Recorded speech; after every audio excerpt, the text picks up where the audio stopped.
Welcome to Motoring Northwest with me, Mark Stone, and Ken the Cam. Why the crash helmet? Well, I'll tell you.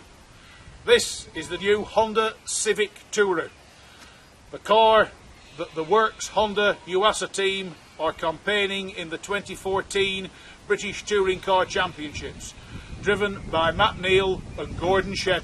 Brain bucket disposed of. Let's have a look. The new Civic continues the model's rather futuristic looks. First launched in 1972, the Civic has been one of the mainstays of the Honda brand, and as it evolved, it has always kept a pace and abreast of modern technology. The new Civic has taken the original design and advanced it, slightly more squarer lines, slightly more curves, a more distinctive front end look. What's different about this Civic is it is the Tourer, better known to you and I as the Estate. Beneath the bonnet, whilst the touring car enjoys 300 brake horsepower, we have a 1.8 litre petrol that puts out 142 brake horsepower. Something of a difference, but the touring car boys seem to need a little bit more than we do.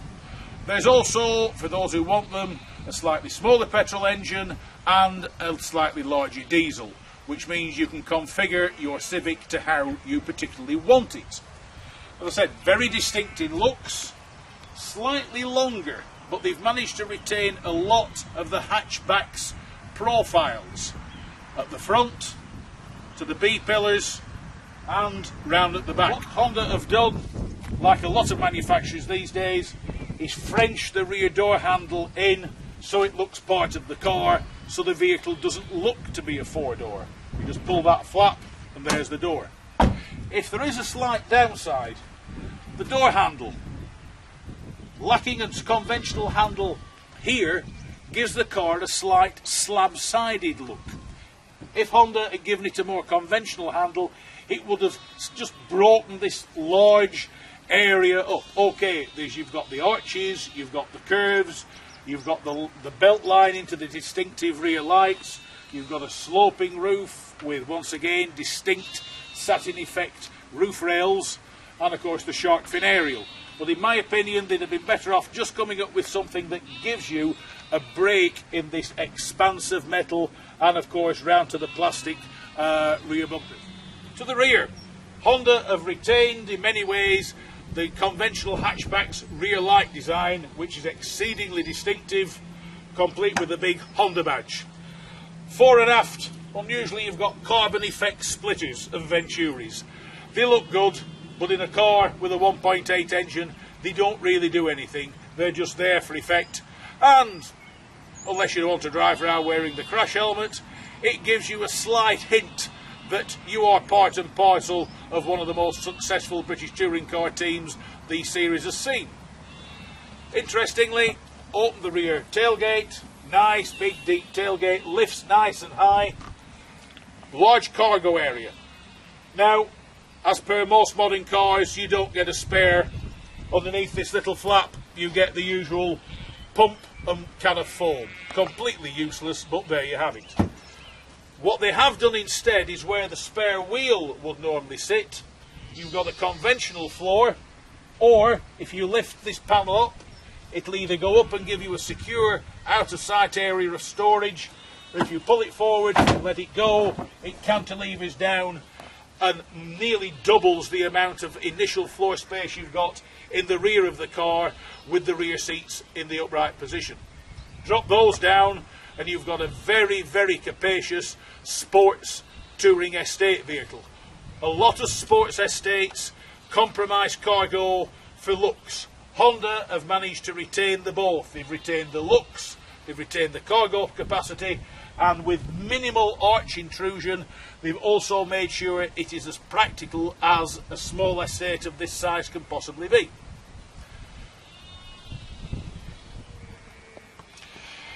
Inside the new Civic and the Civic Tourer, it's as futuristic as Honda can currently get it. You have the big speedo readout set under a cowl high on the dashboard, along with onboard computer readouts, fuel consumption and anything else you wish to monitor. Ref counter, temperature and fuel are set down in conventional clocks. It looks good. The only thing is, at times they feel slightly detached and remote from each other. You look at the speedo, but you have to look down at the ref counter. Most people, if they use the ref counter, would prefer the ref counter to be in the main line of vision. However, it looks good, and the speedo readout does give you a very accurate indication of how fast you're going. Nice and curvaceous, very modernistic. My only criticism is hard plastic up here. Everything else is textured. This is a bit hard and nasty. From my point of view, it would be better if Honda turned this into the same soft touch as the rest of it. Nice big LED sat-nav, all the controls are there. One thing, this rates as one of the most comfortable driving positions you're likely to find.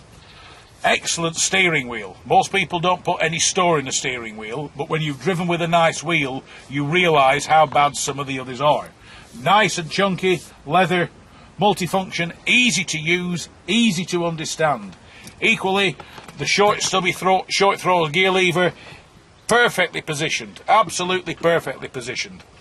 And if you want, with the adjustments in the steering column, the adjustments in the driver's seat, you can give yourself the British touring car seating position of long legs, upright back, bent arms, which, if you've ever tried it, you'll realise actually makes driving comfortable whilst giving you maximum control over the car. The seats, in this case leather, are nice and comfortable, nice and spacious. Everything is where you might want it. There's plenty of room for 3 passengers in the back, and as we've seen, there's plenty of room for luggage.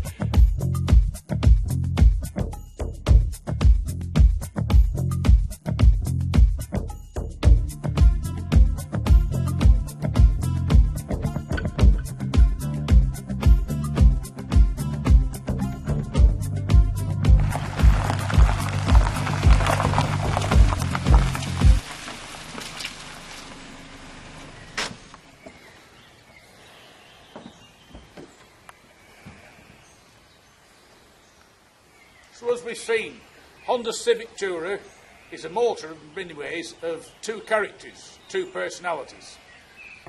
Drop it into the eco mode, regrettably it is somewhat wheezy and asthmatic as it cuts back the engine revs, cuts back everything for you. Economy wise, Honda claim 44 to the gallon, if not better. Various mixed motoring, including very light use of the throttle, has produced little more than just over 31.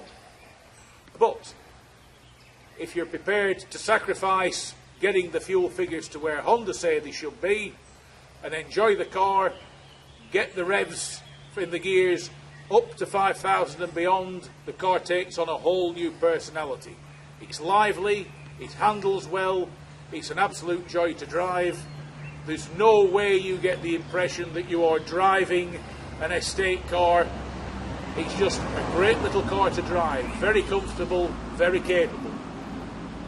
It's one of those things, you decide for yourself, take one for a test drive, find the engine that suits you the best, find your driving style that suits you and the car to the best. So, from Motoring Northwest, Honda's new Civic Tourer and the Huntroid Estate, it's goodbye till next time and safe driving.